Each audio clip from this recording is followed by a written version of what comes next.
Ibu-ibu, teman-teman yang saya cintai karena Allah, insya Allah di pertemuan ini kita akan lanjutkan hadis yang selanjutnya, masih di hadis ke-24 ya. Kemarin kita sampai masalah hidayah ya. Kita lanjutkan. Allah Subhanahu wa taala mengatakan, karena ini adalah hadis qudsi, kata Allah Subhanahu wa taala, "Ya ibadi, wahai hambaku, kullukum ja'iun illa man at'amtuhu fastat'imuni ut'imkum." Subhanallah. Lihat, apa kata Allah Subhanahu wa taala, wahai hambaku, sesungguhnya kalian semua itu dalam keadaan ja'i'. Ja'i' itu lapar, Bu. Ya, orang lapar itu ja'i'un, dalam keadaan butuh makanan. Ini fitrahnya manusia, kalau nggak makan lapar. Maka kata Allah Subhanahu wa taala, kecuali yang aku beri makan. Maka mintalah makan kepadaku, niscaya aku akan memberikan kalian makan. Subhanallah, Bu. Yang namanya kita sebagai hamba Allah itu butuh sama Allah dalam segala hal. Sampai garam habis di dapur, generasi awal itu mintanya kepada Allah. Dan subhanallah, orang-orang generasi awal itu rasa qanaahnya lebih tinggi daripada kita zaman sekarang. Mereka itu subhanallah tidak senantiasa memikirkan apa yang akan mereka makan. Yang penting ada sesuatu yang bisa masuk untuk mengganjal perut, itu sudah bersyukur mereka kepada Allah Subhanahu wa taala. Pernah ingat kisah-kisah perjalanan orang-orang zaman dahulu kala ketika mencari sebuah hadis, Bu? Mereka itu berbekal roti kering. Jadi sengaja memang dikeringkan. Kalau mau dimakan, rotinya tuh dikasih air biar cepat makannya. Sudah selesai. Iya, subhanallah. Dan kalau rasa qanaah itu sudah Allah tancapkan dalam diri seorang hamba, subhanallah, maka hamba tersebut tidak Allah berikan rasa bosan untuk memakan sebuah makanan. Dan itu kami pernah mengalaminya. Ya, subhanallah. Jadi kami dulu orang-orang Indonesia itu biasa, Bu, setiap hari makannya kalau pagi roti sama kacang. Orang-orang Arab sana juga sama. Pagi roti kacang gitu. Kacang merah dilembutkan, biasanya di presto. Makan setiap pagi anak-anak Yaman itu pakai itu, nggak bosan-bosan, Bu. Subhanallah. Siangnya makan nasi, nasinya kalau ada lauk alhamdulillah, kalau nggak ada juga makan nasinya aja, is no problem, nggak apa-apa gitu ya. Karena memang mungkin kalau menurut orang Indonesia nasinya kayak nasi goreng, nasi kebuli ya, nasi biryani itu kan orang Indonesia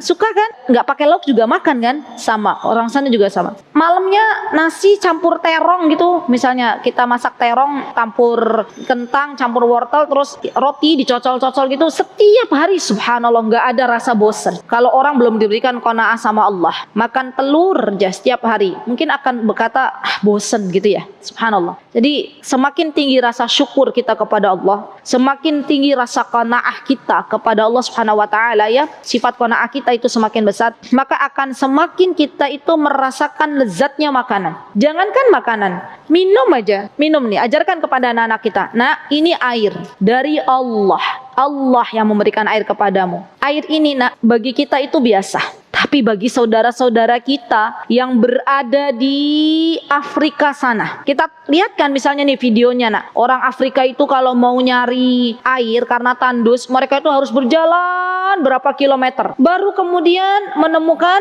air bersih gitu. Jadi bagi mereka air bersih itu adalah sebuah hal yang sangat-sangat istimewa. Dan sekarang air bersih ini Allah sediakan di rumah kita, nak. Kita bisa minum, dan ini rizki dari Allah. Itu cara termudah kita mengajarkan anak-anak untuk bisa bersyukur. Kan kadang anak-anak begitu, bunda maafnya kok ini aja gitu ya, kadang anak-anak ya. Alhamdulillah nak, kita bisa makan nak.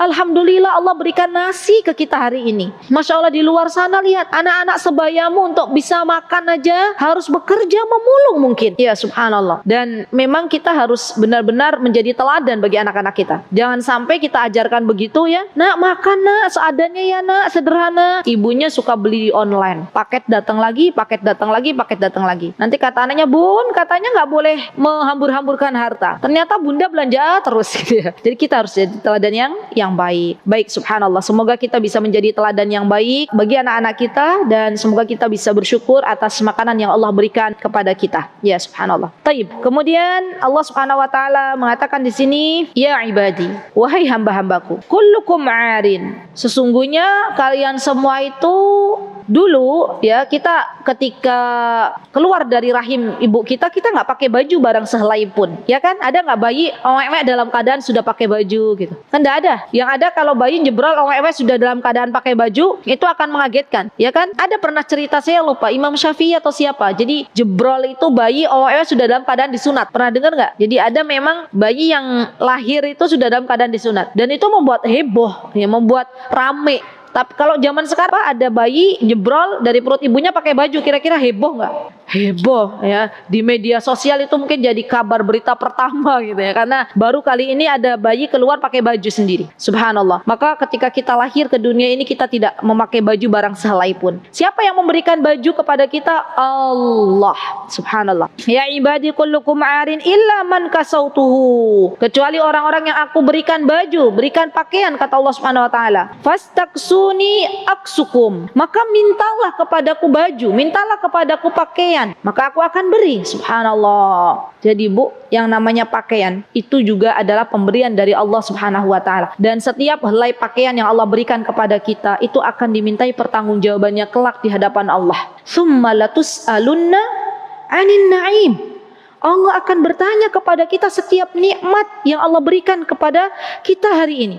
Allah kasih kita kerudung, Allah akan tanya, kerudungnya dipakai atau tidak? Apakah mungkin kerudungnya tidak pernah dipakai? Ibu-ibu cek ya, pulang nanti lihat lemari. Ya Allah, kayaknya ini baju sudah berapa purnama nggak dipakai gitu ya. Ya Allah, rasanya ini kerudung sudah berapa purnama nggak dipakai. Ya, mulai beres-beres yang nggak dipakai kita kasih ke orang yang membutuhkan ya. Kita pakai baju-baju yang memang kita butuhkan ya, karena itulah seharusnya kita bersikap ya. Subhanallah, yang namanya perempuan itu biasanya ya, tapi insya Allah mudah-mudahan jamaah di sini nggak ada ya. Di luar sana biasanya banyak mengikuti tren-tren tertentu dari hal fashion, dari hal baju. Iya nggak? Yang banyak belanja baju itu ibu-ibu, emak-emak atau bapak-bapak? Yakin? Emak-emak ya. Ada model baru, beli. Kadang pedagang baju awalnya mau berdagang, ada yang bagus akhirnya dipakai dulu. Saya mau deh, yang ini tak ambil dulu buat tak pakai, yang lain tak jual gitu ya. Subhanallah, itu godaan berat itu bagi yang pedagang baju, ya kan? Karena kelihatannya semuanya sama iblis dibaguskan semuanya.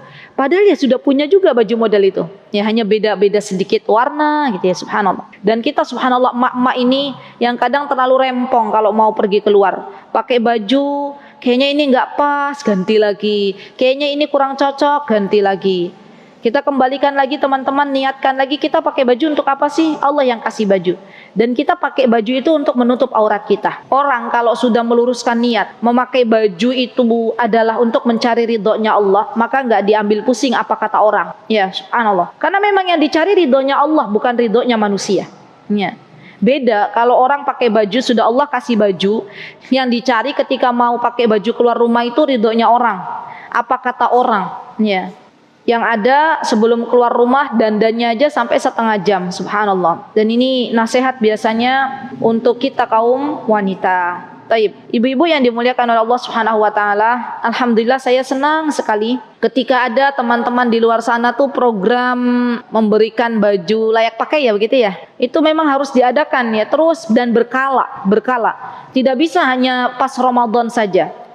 Ketika program itu diadakan berkala, itu akan menjadikan kita lebih semangat untuk mengeluarkan baju-baju yang sudah kita tidak pakai lagi tapi masih dalam keadaan bagus ya. Dan sesungguhnya apa yang kita infakkan di jalan Allah, baik itu baju ataupun makanan, semuanya kembali kepada kita ya. Allah tidak butuh dengan infak kita, dengan sedekah kita, semuanya akan Allah kembalikan kepada kita ya, masya Allah. Baik, kemudian Allah Subhanahu wa taala mengatakan, ya ibadi, wahai hambaku, innakum tukhti'una bil-laili wan-nahar. Masya Allah. Wa ana aghfiru dzunuba fastaghfiruni aghfir lakum. Subhanallah. Dalam hadis ini ibu-ibu, Allah Subhanahu wa taala menjelaskan bahwa kita semuanya pernah melakukan sebuah dosa, pernah melakukan maksiat. Bahkan terkadang ketika kita sadar bahwa kita melakukan maksiat, kemudian kita beristighfar, astagfirullah wa atubu ilaihi. Selang berapa lama, belum sehari kita lakukan lagi dosa, kita lakukan lagi maksiat kepada Allah Subhanahu wa taala, dan kita beristighfar lagi, Allah terima lagi taubatnya kita. Subhanallah. Terus terus dan terus dan terus. Subhanallah Bu, dengan kemahabaikannya Allah, terkadang Allah itu menutupi aib-aib kita di hadapan orang banyak. Karena kebaikannya Allah, Allah tidak sebarkan dosa-dosa yang pernah kita lakukan antara kita dengan Allah Subhanahu wa ta'ala. Kalau ibu tahu, mungkin dosa saya lebih banyak daripada ibu-ibu, maksiat saya lebih banyak. Tapi karena Allah yang maha luar biasa menutupi setiap aib hambanya, kita tidak tahu bahwa fulana telah melakukan dosa yang banyak. Allah yang maha menutupi aib kita. Jangan pernah kita sombongkan dengan amal soleh yang kita lakukan di hadapan Allah. Tangisilah dosa-dosa kita. Apalagi di bulan Dzulqa'dah ini, saatnya kita melakukan banyak amal soleh dan saatnya kita bertaubat dari dosa-dosa yang kita lakukan. Karena dosa-dosa yang kita lakukan, maksiat yang kita lakukan di bulan Dzulqa'dah ini akan Allah lipat gandakan pula dosanya. Subhanallah. Dan perhatikan ya akhwat, dosa-dosa lisan, dosa-dosa lisan. Karena ini banyak terjadi kepada kaum wanita. La haula wala quwata illa billah. Dan dosa lisan ini tidak disadari oleh kaum wanita. Kalau seandainya mereka tahu bahwa dosa lisan ini bisa menyeret ke neraka, maka pastinya kita semuanya para wanita akan berhati-hati ketika berucap, akan berhati-hati ketika mencela orang, akan berhati-hati untuk menggunakan lidahnya ke jalan apa yang Allah ridhoi saja. Ya, subhanallah. Dan ya akhwat, hati-hati kita sebagai seorang istri terkadang terjebak ke dalam dosa-dosa mendurhakai suami kita. Ya, subhanallah. Teruslah kita berbuat baik kepada suami kita, dan jangan pernah kita katakan dari lisan kita, wahai suamiku, engkau tidak pernah berbuat baik kepada kami sebagai istri dan anak-anakmu. Ya subhanallah. Dosa lisan ya akhwat, dosa lisan ya akhwat. Wallahi, demi Allah, tidaklah seseorang itu bisa menjaga lisannya kecuali Allah jamin ia dengan surganya Allah. Dan subhanallah, syaitanir rajim, iblis ya, sangat pandai ketika mengganggu terutama bagi kita kaum wanita untuk terjerembab ke dalam dosa. Terkadang ketika kita keluar rumah ya, syaitan membisikkan ke dalam diri kita untuk memakai wewangian. Dan syaitan mengatakan, nanti kalau kamu pakai wangi-wangi itu adalah sesuatu yang luar biasa, kata syaitan ya. Padahal kita tahu keluarnya wanita dari rumahnya masing-masing itu sudah dihiasi dengan begitu indah oleh syaitan. Subhanallah. Jangan lupa ibu-ibu, kalau kita mau keluar rumah, baca doa. Baca doa, minta perlindungan kepada Allah Subhanahu wa taala. Dan ini merupakan ikhtiarnya kita, tawakalnya kita kepada Allah Subhanahu wa taala. Dan banyak juga dosa-dosa yang tidak kita sadari, terutama ketika kita bermuamalah dengan tetangga kita. Ya subhanallah. Apalagi dosa-dosa kita kepada Allah Subhanahu wa taala. Subhanallah, banyak sekali kewajiban-kewajiban yang seharusnya kita laksanakan, akhirnya kita lalaikan. Padahal Allah zat yang tidak pernah bosan untuk memberikan makan kepada kita. Allah zat yang tidak pernah bosan untuk memberikan segala kebutuhan hambanya. Dan masih ada hamba-hambanya yang melalaikan kewajiban sebagai seorang hamba. Taib. Maka dari itu saya ajak teman-teman semuanya, mari kita kembali kepada Allah. Mintalah ampunan kepada Allah selagi matahari belum terbit dari arah barat, selagi ajal belum sampai kepada kita. Dan subhanallah, saya diingatkan dengan kematian ini pas libur hari Rabu ya. Ada ibunya ustadzah yang mengajar di tempat kami meninggal dunia, usianya baru 48 tahun. 3 tahun diberikan ujian sakit, kemudian setelah itu Allah panggil. Kami alhamdulillah wa syukrulillah, alhamdulillah semua atas pertolongan Allah. Diberikan kesempatan Allah untuk bertakziah ke sana, dan dari situ saya mulai, ya Allah, ternyata kematian itu dekat dengan kita. Kalau kita nggak meminta ampun kepada Allah hari ini, kapan lagi? Kita itu pengen ketika menghadap Allah, dosa-dosa kita dalam keadaan diampuni oleh Allah Subhanahu wa taala. Rasulullah saja yang sudah dijamin masuk surga, beliau itu senantiasa lisannya basah dengan istighfar kepada Allah. Subhanallah, bagaimana dengan kita yang banyak dosa-dosanya? Semoga Allah Subhanahu wa taala mengampuni dosa-dosa kita. Semoga Allah Subhanahu wa taala mengangkat derajat kita bersama para nabi, para siddiq dan para syuhada. Amin. Allahumma amin. Baik, kemudian Allah Subhanahu wa taala berfirman ya dalam sebuah hadis, atau berkata dalam hadis ini, ya ibadi innakum lan tablughu dharri fatadurruni, atau lam tablughu durri fatadurruni wa lam tablughu naf'i fatanfa'uni.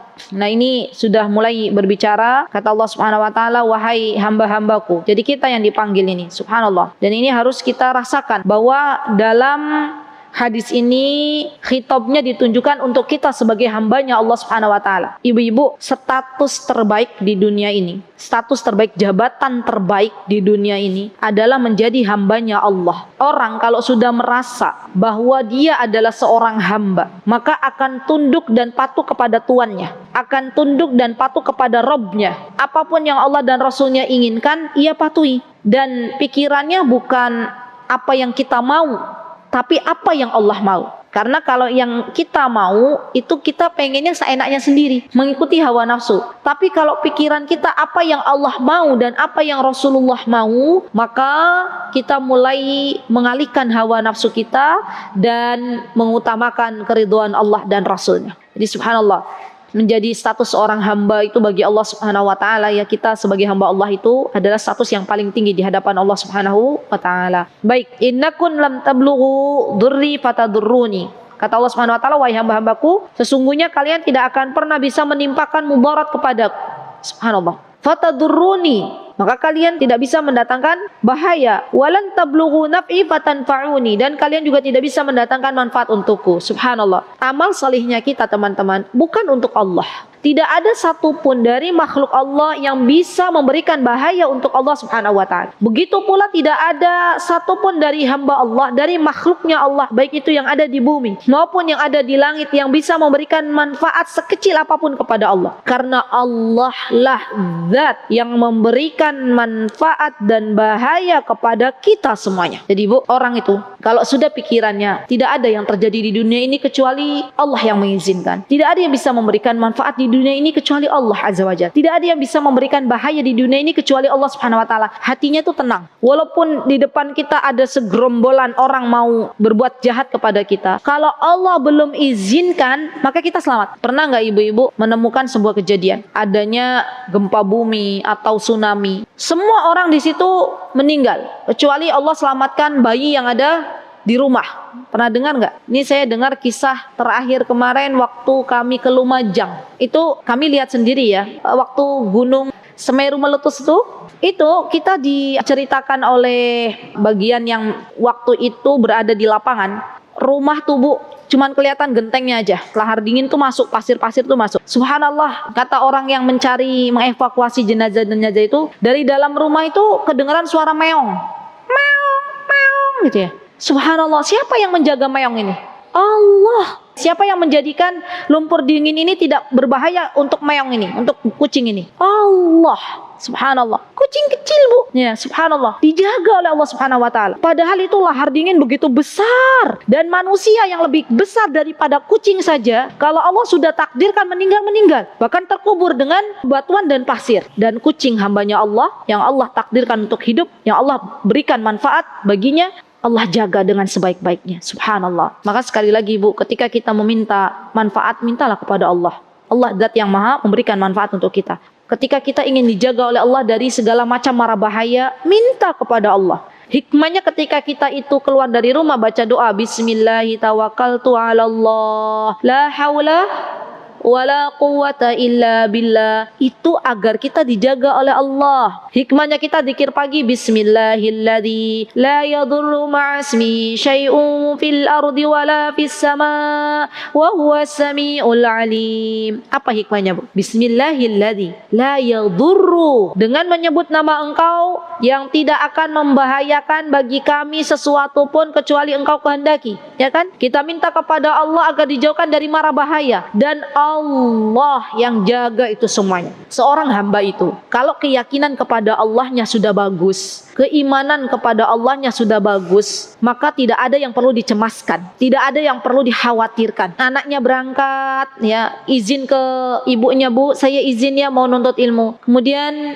ibunya langsung mengatakan, Nak, aku titipkan engkau kepada Allah zat yang apabila dititipkan sebuah amanah tidak menelantarkannya. Ibu minta kepada Allah, Allah yang akan menjaga menjagamu nak, semoga Allah menjagamu. Subhanallah. Dan ketika kita mendoakan itu untuk anak-anak kita, maka hati kita akan menjadi tenang. Ada kalanya seorang ibu itu yang dia melepaskan anaknya, ya salaman, biasanya kalau anak-anak sekolah kan salaman ya, tapi ternyata dia masih ada kekhawatiran, nanti gimana anakku di luar, nanti gimana, dan itu yang membuat cemas. Dan dari kecemasan yang berlebihan lah akhirnya timbul penyakit-penyakit. Subhanallah. Jadi kalau kita benar-benar ibu-ibu tahu bahwasanya tidak ada yang bisa memberikan bahaya kepada anak kita kecuali Allah, tidak ada yang bisa memberikan manfaat kecuali Allah kepada anak kita, maka kita titipkan anak kita kepada Allah Subhanahu wa taala. Dan itu bentuk iman kita kepada Allah Subhanahu wa taala. Subhanallah. Taib. Kemudian di sini Allah Subhanahu wa taala berkata, ya ibadi, lau anna awwalakum. Masya Allah, ini berat banget ya. Wahai hamba-hambaku, seandainya orang pertama di antara kalian,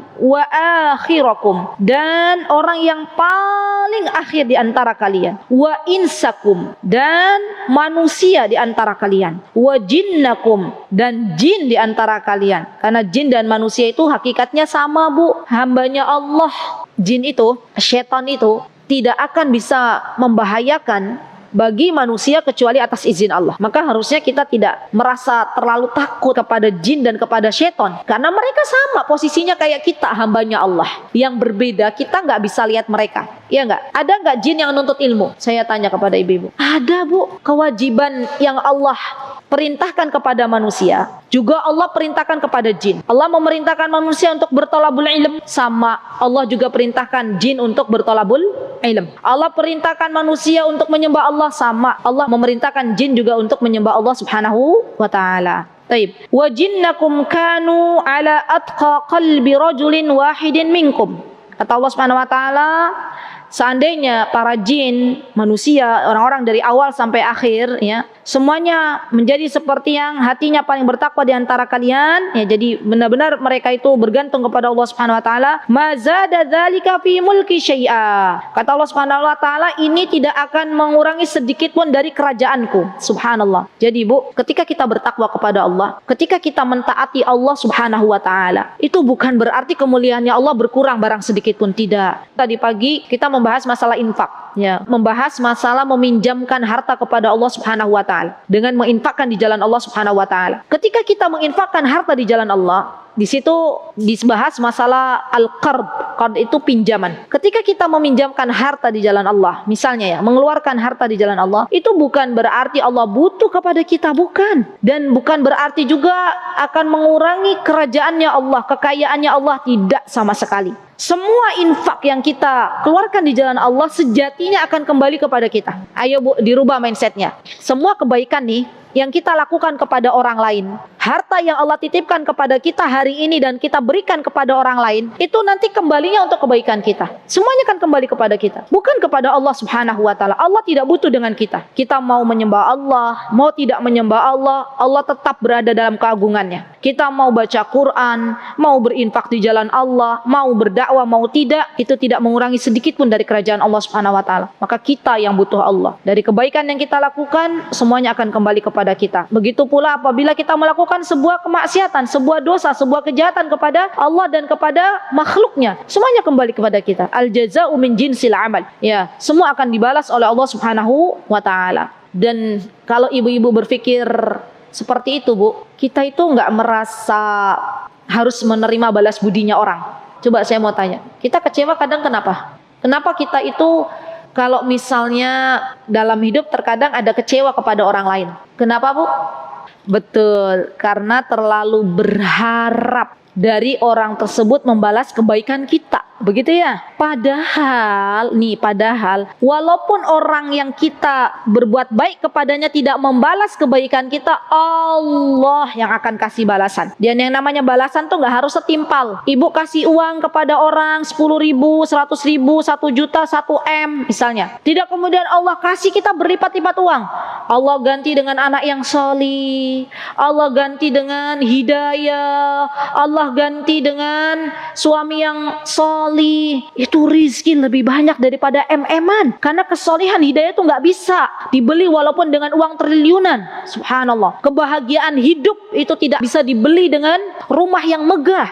Maka kembali lagi kepada Allah. Yuk, ketika kita berbuat baik kepada orang lain, katakan bahwasanya baiknya kita kepada orang itu karena kita mencari ridhonya Allah Subhanahu wa taala. Taib. Kemudian kata Allah Subhanahu wa taala, ya ibadi wa hambaku, law anna awwalakum wa akhirakum wa insakum wa jinnakum kanu ala afjur qalbi rajulin wahidin minkum ma naqasa dzalika min mulki syai'a. Ya, kalau tadi zat, sekarang naqas. Zat itu bertambah, naqas itu berkurang. Kalau ada seorang hamba, dia bertakwa kepada Allah. Ingat enggak apa itu arti takwa? Siapa yang ingat arti takwa, definisi takwa yang lengkap? Ya, ini sering saya katakan kepada ibu-ibu. Bukan yang takwa itu menjalankan ketaatan kepada Allah dan meninggalkan larangan. Ada lagi yang lebih lengkap. Ibu-ibu, mbak-mbak yang dimuliakan Allah. Jadi, yang namanya bertakwa kepada Allah itu, kita itu menjalankan semua perintahnya Allah dan Rasulnya, disertai dengan ilmu. Jadi kita tuh tahu, oh ternyata sholat itu Allah perintahkan dan ada dalilnya dalam Al-Quran, itu ilmu. Oh ternyata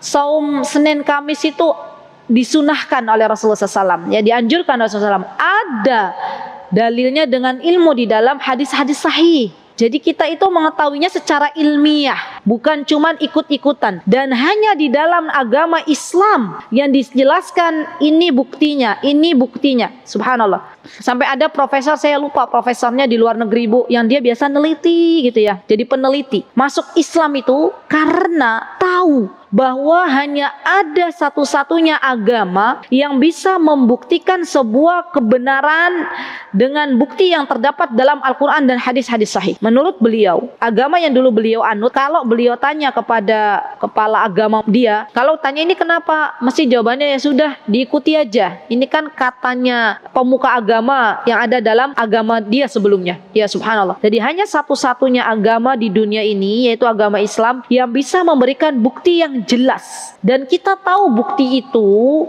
dengan kita banyak belajar, banyak menuntut ilmu. Kalau orang sudah menjalankan ketaatan kepada Allah dengan ilmu yang dia ketahui, yang Allah titipkan kepadanya sebuah ilmu, maka Allah akan berikan dia pahala. Dalam menjalankan ketaatan kepada Allah, kita boleh berharap pahala dari Allah Subhanahu wa taala. Dan memang itu kaidah ketika kita beramal solih. Kalau ada orang, saya mau beramal solih, udah deh amal solih aja, nggak mau dapat pahala, nggak mau juga dapat ridho Allah, itu diragukan keimanannya. Karena ketika kita menjalankan ketaatan kepada Allah itu harus ada, kalau ibu-ibu belajar masalah akidah, khauf dan roja. Ya, khauf itu rasa takut, adab Allah yang Allah sediakan, roja itu pengharapan, rasa harap apa yang ada di sisi Allah Subhanahu wa taala. Syekhul Islam Ibnu Taimiyah pernah mengatakan, kalau seseorang dia hidup di dunia ini putus salah satu khauf dan rojanya, itu seperti burung salah satu sayapnya patah, nggak akan bisa terbang. Jadi khauf dan roja, berharap apa yang ada di sisi Allah dan takut dengan adab Allah, itu harus jalan terus. Ada buku bagus Bu, bukunya Syekhul Islam Ibnu Taimiyah, namanya Mandumatul Lamiyah. Kita masuk ke Mandumah Al-Lamiyah, masalah akidah tapi simple ya, hanya terdiri dari 16 bait syair, dan itu mengupas semuanya dari kehidupan dunia sampai kehidupan akhirat, sampai masalah timbangan, sampai masalah haud, sampai masalah sirat ya. Hanya 16 bait. Dulu pernah waktu saya masih mengajar sekitar tahun 2013-2014, Komunitas Ummahat Yogyakarta KUY, sebelum di Masjid Al-Hidayah Purwosari, itu kan sebelumnya kita belajarnya di masjid, punya daerah-daerah sana utara. Nah kita di masjid itu, subhanallah, Lamiyah ini Bu, 4 pertemuan selesai. Jadi 16 bait, 16 bagi 4.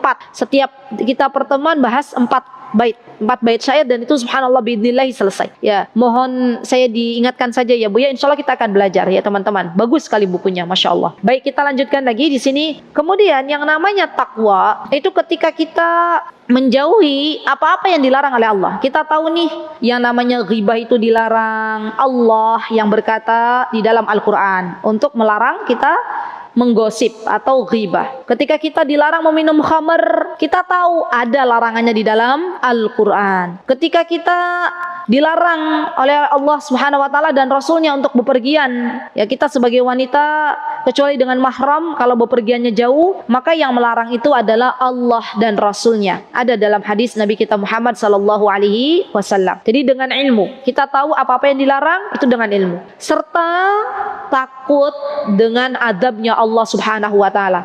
Setiap dosa, setiap maksiat yang kita lakukan itu memiliki efek samping di dalam kehidupan kita.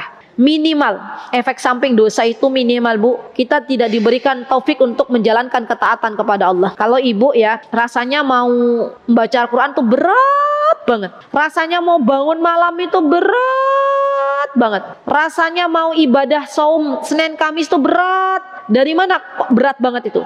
Dari dosa-dosa kita, dari maksiat-maksiat kita. Subhanallah. Jadi ketahuilah yang namanya dosa maksiat itu berefek, ya, memiliki efek samping. Minimalnya efek samping yang dirasakan oleh seorang hamba, dia terhalangi dari berbuat amal soleh. Itu minimal. Kemudian tingkatan selanjutnya efek samping dari dosa, ya, adanya kegelisahan yang nggak tahu dari mana asalnya. Ya, kegelisahan yang terus ada di dalam kehidupan. Dan dia bingung, ini dari mana gelisah ini? Yaitu dari dosa-dosa. Ya. Nanti kemudian efek samping ya dari dosa juga ada manusia-manusia yang Allah segerakan adabnya di dunia. Ya, orang-orang yang mendurhakai kedua orang tuanya misalnya, Allah segerakan adabnya di dunia. Orang-orang yang berusaha untuk tidak takut kepada Allah Subhanahu wa taala, misalnya melakukan kayak zaman sekarang, mohon maaf, laki-laki suka sama laki-laki. Saya dapat cerita, Bu, dari seseorang yang dia pernah menangani kasus, seorang dokter menangani kasus laki-laki suka sama laki-laki, LGBT ya. Dan ini harus saya katakan, ya nggak apa-apa, ini kebenaran. Dokter itu cerita ke saya itu pernah menangani kasus seperti itu. Ternyata si laki-lakinya itu akhirnya kena penyakit AIDS. Ya, Allah azab dia di dunia sebelum di akhirat dan meninggal dunia. Ya, subhanallah. Maka dari itu teman-teman, hati-hati. Semua apa yang kita langgar dari larangan-larangan Allah itu ada adabnya. Ya, di antara adab teringannya kita dijauhkan dari beramal saleh. Baik, kemudian di sini Allah Subhanahu wa taala berkata, "Ya ibadi, law anna awwalakum wa akhirakum wa insakum wa jinnakum qamu fi sa'idin wahidin fasa'aluni fa'ataitu kulla insanin mas'alah ma naqasa dzalika mimma 'indi illa kama yanqusul mikhyatu idza udkhilal bahr." Subhanallah. Perhatikan baik-baik, Bu. Kata Allah Subhanahu wa taala, "Wahai hamba-hambaku, seandainya orang pertama di antara kalian hingga yang paling akhir di antara kalian, baik manusia maupun jin, semuanya berdiri di suatu tanah lapang." Jadi dari zamannya Nabi Adam sampai umatnya Nabi Muhammad, semuanya berdiri di tanah lapang seandainya. Tapi kan ini nggak terjadi ya. Paling nanti terjadi pada waktu kebangkitan. Ya, kalau sekarang di dunia semuanya sebagian sudah ada yang diwafatkan oleh Allah Subhanahu wa taala. Makanya di sini lau itu seandainya. Seandainya manusia atau jin semuanya dari awal, dari keturunan Nabi Adam, dari zaman umatnya Nabi Adam sampai Rasulullah SAW diberdirikan oleh Allah Subhanahu wa taala di tanah lapang, Masya Allah ya. Lalu mereka semua meminta kepadaku, Allahu Akbar. Semua manusia punya masalahnya masing-masing. Minta kepada Allah. Ada yang nggak punya anak, minta kepada Allah, ya Allah berikanlah aku momongan. Ada yang suaminya belum solih masalahnya, ya Allah jadikanlah suamiku solih. Ada yang wanita-wanita yang jomblo, ada yang minta kepada Allah, ya Allah berikanlah jodoh yang solih. Ibu-ibu belum punya anak yang solih, ya Allah berikanlah anak-anak yang solih. Ada yang punya hutang, ya Allah berikanlah kepada kami kesempatan untuk bisa melunasi hutang. Semua orang itu, anak Bani Adam tuh punya masalah sendiri. Bu, yakinlah, jangan pernah kita katakan dalam kehidupan orang lain, oh dia hidupnya enak-enak saja. Ya, tidak. Dia sedang berjuang dengan masalahnya. Kita juga sedang berjuang dengan masalah kita. Hanya yang membedakan, kenapa kita kadang melihat masalah orang lain itu lebih ringan daripada kita, karena orang lain tidak pernah mengeluh kepada kita. Dia mensyukuri atas apa yang Allah berikan. Dan kita kerjaannya mengeluh, jadi semakin berat. Ya. Kata Allah Subhanahu wa taala, semuanya meminta kepada Allah dengan hajatnya masing-masing. Maka kata Allah Subhanahu wa taala, aku akan berikan masing-masing permintaannya. Subhanallah. Bu, tidak usah takut minta kepada Allah. Dan yang namanya minta kepada Allah itu tidak harus melalui orang-orang soleh yang sudah meninggal dunia. Nanti kalau kita meminta kepada Allah Subhanahu wa taala dengan wasilah, namanya wasilah. Dan ini ada nanti di Syekhul Islam Ibnu Taimiyah ada kitabnya. Jadi ada namanya itu wasilah. Wasilah atau syafaat itu dibagi menjadi dua. Ada yang syar'i, ada yang tidak syar'i. Yang syar'i itu misalnya kita mau minta kepada Allah, mau berdoa nih kepada Allah. Ya Allah, saya minta Engkau kabulkan hajatku. Saya berwasilah dengan nama-namamu yang indah.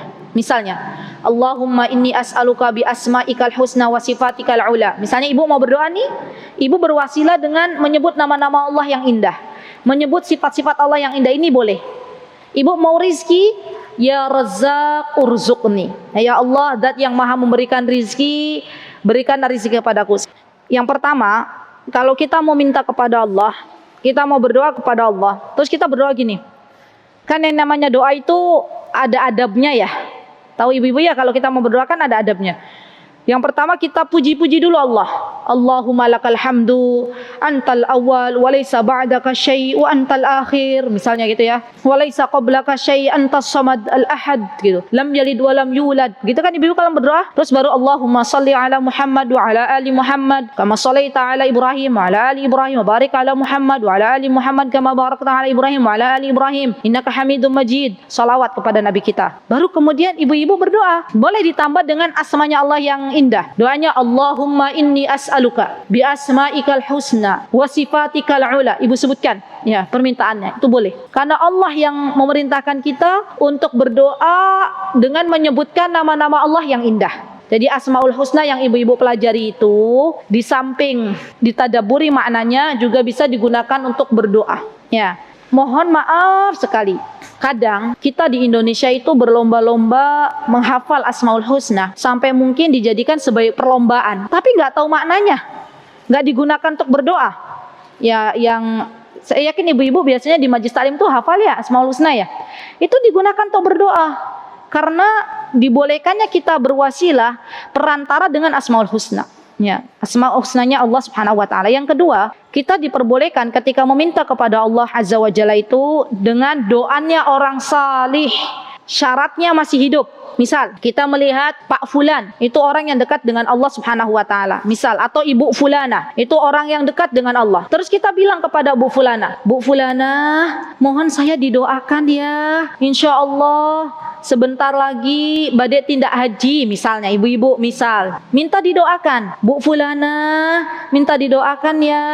Semoga Allah karuniakan kepada kami warga yang sakinah mawaddah warahmah. Ya, itu boleh. Dengan syarat apa Bu tadi Bu? Masih hidup. Ya, masih hidup. Dan kalau kita rajin mendoakan orang lain Bu, walaupun tidak diminta, itu sejatinya doa kembali kepada kita. Dan seharusnya kita begitu. Ketika melihat tetangga kita ada sebuah masalah, kita bilang kepada Allah. Kita minta kepada Allah, ya Allah, Allahumma farij kurbahum. Ya Allah, keluarkan mereka dari segala kesukaran. Keluarkan tetanggaku dari segala kesukaran. Berikanlah kemudahan di dalam segala urusannya. Malaikat datang, amin walakal bimisal. Amin, semoga Allah ijabah doamu dan semoga engkau juga dimudahkan urusanmu. Ya subhanallah. Jadi hidup itu gampang Bu. Sering doakan orang lain, sejatinya doa itu balik lagi ke kita. Ya subhanallah. Minta didoakan oleh orang lain itu juga boleh. Yang penting orangnya masih hidup. Yang ketiga, meminta kepada Allah dengan wasilah amal saleh. Contohnya apa Bu? Contohnya para pemuda Ashabul Kahfi yang mereka berada di gua, tiba-tiba tertutup oleh batu yang sangat besar. Masih ingat enggak kisahnya? Kemudian di antara mereka ada yang berkata kepada Allah Subhanahu wa taala, "Wahai Rabbku, aku dulu punya orang tua sudah lansia. Saya memerahkan air susu, kemudian datang ke rumah tiba-tiba orang tua saya sudah tidur. Saya pegangin susunya dan anak-anak saya merengek, tapi saya pengen air susu ini untuk orang tua saya. Setelah orang tuanya bangun baru diberikan. Ya Allah, jika baktiku kepada orang tuaku itu diterima di hadapanmu, kepadamu, maka bukakanlah pintu gua ini. Pintu guanya apa, Bu? Bergeser sedikit. Subhanallah. Jadi boleh kita berwasilah dengan amal salih.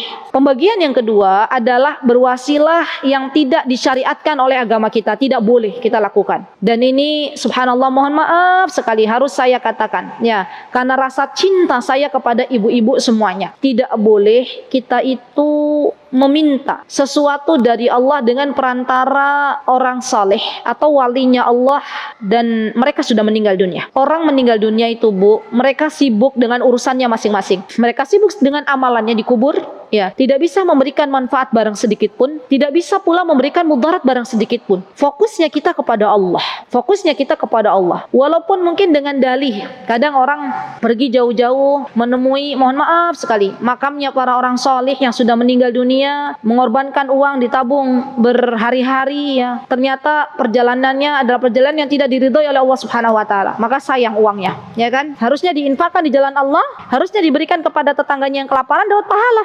Ya, tapi ini malah buat meminta doa dari orang yang telah meninggal dunia, dan ini tidak diperbolehkan. Yang kedua adalah misalnya dengan jimat. Nah, ini juga sama, tidak boleh meminta kepada Allah kesembuhan untuk anaknya, digantungkan anaknya jimat-jimat. Ya, subhanallah, Bu, saya pernah berjumpa dengan seorang ibu. Waktu itu saya lihat di tangannya anaknya ada gelang yang di gelangnya itu ada kain hitam dibungkus. Jadi pakai gelang, terus kayak ada apa ya, bungkusannya itu loh ya. Terus saya bilang, itu gelang apa ya, Bu? Oh, itu gelang yang bisa menolak bala katanya gitu. Kata ibunya itu biar anaknya nggak sedikit-sedikit sakit, biar anaknya nggak sedikit-sedikit kena bala katanya. Subhanallah. Kemudian saya berbicara sedikit-sedikit, tapi harus pelan-pelan ya, Bu. Kalau kita berdakwah ke orang-orang yang masih pakai jimat itu, jangan langsung frontal. Lepas nggak gelangnya gitu ya, jangan, Bu. Nanti dia akan benci kepada kita. Pelan-pelan. Bu, mohon maaf, yang memberikan manfaat itu bukan gelang ini. Gelang ini adalah benda mati, tidak bisa memberikan manfaat barang sedikit pun, tidak pula memberikan mudarat barang sedikit pun. Yang memberikan mudarat, bahaya dan manfaat adalah Allah Subhanahu wa taala. Dan ini yang perlu kita tanamkan dalam masyarakat kita, dalam diri kita, dan juga anak-anak kita. Ya, jangan lupa ibu-ibu, ajarkan anak kita sedini mungkin untuk benar-benar lurus keimanannya hanya kepada Allah Subhanahu wa taala. Karena besok kalau kita tidak mengajarkan anak-anak kita bagaimana beribadah kepada Allah dengan cara yang benar, maka yang mengajarkan mereka nanti adalah media sosial. Mereka akan dapat berita-berita dari internet dan mereka akan ikuti. Mereka nggak tahu ini benar atau tidak. Ya, maka sekali lagi ini adalah tugas bagi kita semuanya. Taib. Kemudian di sini kata Allah Subhanahu wa taala ya, tidak akan mengurangi kekayaan yang ada padaku kecuali seperti menguranginya jarum apabila dicelupkan di lautan lalu diangkat. Subhanallah. Air laut yang begitu banyak, kalau kita masukkan jarum dan jarumnya kita angkat, kira-kira, Bu, air yang terangkat dengan terangkatnya jarum kita itu sedikit atau banyak? Gak ada apa-apanya, ya kan? Itulah kekuasaannya Allah, itulah kerajaannya Allah. Walaupun seluruh makhluk yang ada di dunia ini meminta dengan permintaannya masing-masing kepada Allah, tidak mengurangi sedikit pun kekayaan Allah Subhanahu wa taala. Ya, jangan pernah bosan untuk terus meminta kepada Allah, jangan pernah bosan untuk berdoa kepada Allah, karena sesungguhnya Allah itu semakin cinta kepada hambanya apabila sering meminta. Subhanallah. Taib. Kemudian di sini Allah Subhanahu wa taala berkata, ya ibadi, wahai hambaku, innama hiya a'malukum uhsiha lakum thumma uwaffikum iyyaha. Wahai hamba-hambaku, sesungguhnya ia hanya amal-amal perbuatan kalian yang aku hitung bagi kalian. Subhanallah. Uhsiha thumma uwaffikum iyyaha. Kemudian aku berikan balasan secara penuh untuk kalian. Lihat teman-teman, faman wajada khairan falyahmadillah. Kalau kita mendapati diri kita menjalankan sebuah ketaatan, maka kita bertahmid kepada Allah, alhamdulillah. Wa man wajada ghaira dzalik, dan apabila kita mendapatinya selain itu, ya, fala yalumanna illa nafsahu, maka janganlah dia mencela kecuali dirinya. Subhanallah. Dan ini penting banget nih, Bu. Jadi kaidahnya begini, kalau pagi hari ibu bangun dari tidur, Allah berikan taufik kepada kita untuk baca doa. Kita baca doanya apa? Bangun tidur, alhamdulillahilladzi ahyana ba'dama amatana wa ilaihin nusyur. alhamdulillah kita memuji Allah. Ya enggak? Terus kita dikasih makan sama Allah. Ya Allah, saya sudah makan nih, saya sudah minum. Apa doa kita? Alhamdulillahilladzi at'amani hadza wa razaqanihi min ghairi haulin minni wala quwwah. Kita bertahmid kepada Allah juga. Atau ibu-ibu misalnya, ibu-ibu bisa baca Al-Quran satu hari misalnya 2 juz, maka setelah baca Al-Quran bertahmidlah kepada Allah. Alhamdulillah ya Allah, hamba bersyukur Engkau berikan nikmat untuk bisa baca Al-Quran. Gitu ya, Masya Allah. Ibu-ibu habis berinfak di jalan Allah, ibu-ibu bertahmid kepada Allah. Alhamdulillah ya Allah, hamba diberikan kesempatan untuk berinfak di jalanmu. Subhanallah. Dan kalau kita menemukan kebalikannya, artinya kalau kita tidak diberikan kesempatan untuk mentaati Allah Subhanahu wa ta'ala, maka jangan mencela Allah, ya. Cela diri kita, karena kita yang memilihnya. Jadi yang namanya amal soleh itu, Bu, sebenarnya kita itu diberikan kesempatan oleh Allah untuk memilih. Ini adalah keyakinan Ahlus Sunnah wal Jamaah. Jadi keyakinan kita Ahlus Sunnah wal Jamaah itu adalah keyakinan bahwa amal soleh yang menciptakan adalah Allah Subhanahu wa ta'ala, dan kita sebagai hambanya diberikan kekuasaan oleh Allah Subhanahu wa ta'ala untuk memilih apakah kita mau mengerjakan amal soleh itu atau kita tidak mengerjakannya. Ada kemaksiatan di depan kita, kita boleh memilihkan, Bu, kita mau melakukan atau tidak. Dan ini dibahas di kitab namanya Kitab Aqidah Al-Wasithiyah. Ya, di situ dibahas, saya masih ingat ada firqah-firqah, kelompok-kelompok yang mana mereka hanya berkeyakinan bahwa semua amal solih itu sudah Allah tetapkan dan tidak ada bagi manusia untuk bisa memilih. Namanya kelompoknya namanya Jabariyah. Ya. Ada lagi yang berkata bahwasanya Allah tidak mengetahui apa-apa yang kita lakukan dari sebuah amal soleh. Itu diserahkan semuanya kepada manusia. Itu namanya Qadariyah. Ya. Dan kelompok-kelompok ini banyak. Ada Jahmiyah, ada Qadariyah, ada Mu'tazilah, ada Asy'ariyah, ya ibu-ibu. Dan yang paling benar adalah Ahlus Sunnah wal Jamaah. Masalahnya banyak orang-orang mengaku kita itu Ahlus Sunnah wal Jamaah, tapi nggak tahu keyakinannya seperti apa. Jadi keyakinan Ahlus Sunnah wal Jamaah adalah kita sebagai hamba Allah diberikan kesempatan oleh Allah Subhanahu wa taala untuk bisa memilih apakah kita mau beramal atau tidak. Kita juga diberikan kesempatan apakah kita mau melakukan maksiat atau tidak. Semua ditulis dengan rapi di catatan yang telah ditulis oleh malaikat, dan kelak buku rapot itu akan Allah berikan nanti di akhirat. Subhanallah. Semoga Allah Subhanahu wa taala menjadikan kita semuanya hamba-hambanya yang senantiasa bertakwa kepada Allah.